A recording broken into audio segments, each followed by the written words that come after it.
وہ قاضی صاحب ہمارے چیف جسٹس سے چلے گئے، اللہ کا فضل ہوا، جان چھوٹی۔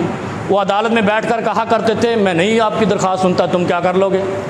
ہائے ہائے فرعونی لہجہ، ویڈیوز آئی ہوئی ہیں۔ وہ کہتا تھا آپ نے درخواست دی ہے کہ بہت ایمرجنسی ہے، بڑی ضروری ہے، سن لیں، میں نہیں سنتا، میں نہیں لگاتا۔ ہائے ہائے، تو پھر لوگوں نے لگا دیا نا لوگ۔ اچھا وہ میں کچھ لوگوں کو دیکھنا، وہ کہتے ہیں جی ہم مذمت کرتے ہیں، تم اصل میں بے غیرت ہو۔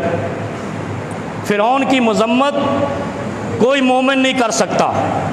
جس کے ہاتھ میں اللہ نے ترازو دیا ہو، میزان دیا ہو، اور وہ انصاف کو کہے میں نہیں کرتا، اللہ کی پکڑ میں وہ ضرور آتا ہے، اور پھر ایسی پکڑ میں آتا ہے یہ کم ہوا ہے۔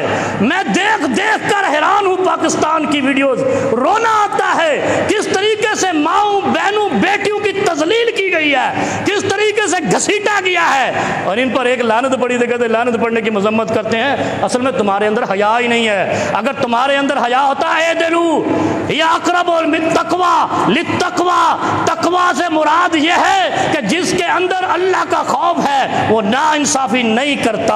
اور پاکستان میں ایسا ظلم اور بربریت ہوئی ہے کہ رسول اللہ صلی اللہ علیہ وسلم نے فرمایا تھا جب تم جنگ کے لیے جاؤ ماؤں بہنوں بیٹیوں بزرگوں اور بچوں کا خیال رکھنا، ان پر حملہ نہیں کرنا، اگر آگے آ جائیں حملہ آپ نے حملہ روک لینا ہے۔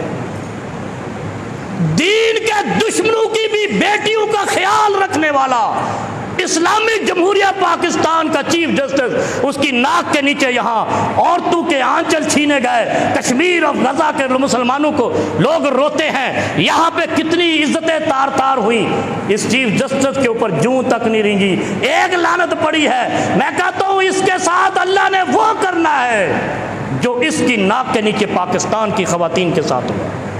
انشاءاللہ وہ دن آئے گا ہم اس تذلیل پہ اس سابق چیف جسٹس کی اظہار مسرت کرتے ہیں، اطمینان کا اظہار کرتے ہیں، اور اللہ سے دعا کرتے ہیں کہ اللہ اس کی 7 نسلوں کو ایسا انجام دکھائے کہ یہ تذلیل ہو، ان کو انصاف زمین پہ نہ ملے، اور اللہ کل حشر میں اس کے ساتھ انصاف کرے۔